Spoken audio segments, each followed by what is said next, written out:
grosse. Après, ça dépend si les instruments sont semblables stylistiquement. Si on parle de deux instruments symphoniques ou romantiques, les différences vont peut-être se situer en termes de nombre de claviers ou en nombre de jeux. Après, entre Saint-Potin et l'Auditorium, par exemple, justement, ce sont deux instruments qui sont un petit peu proches parce qu'ils ont un peu cette conception symphonique. La grosse différence, c'est l'acoustique quand même. C'est qu'à Saint-Potin, on a une acoustique qui est extrêmement généreuse, parfois un peu trop. Et puis voilà, l'auditorium, comme c'est dans une salle de concert, on a moins d'acoustique, voire presque pas.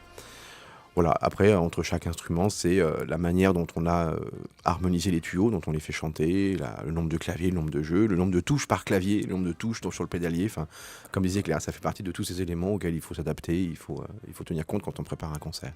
Pour qu'il y ait un bel orgue, il faut deux choses. Il faut un bon tuyau et il faut un bon harmoniste, c'est-à-dire la personne qui va donner vie au tuyau. Donc nous, on avait des tuyaux extraordinaires qui étaient ceux de l'orgue du Trocadéro.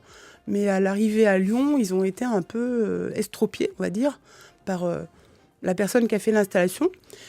C'est-à-dire qu'il avait un idéal sonore qui lui était très particulier, on va dire, qui n'était pas du tout celui du commun des mortels, en tout cas pas celui ni de Cavaillé-Coll qui avait fabriqué l'orgue du Trocadéro, ni de celui qu'on a maintenant. Donc il a scié les tuyaux pour les rendre plus courts, pour donner un son un peu plus vert.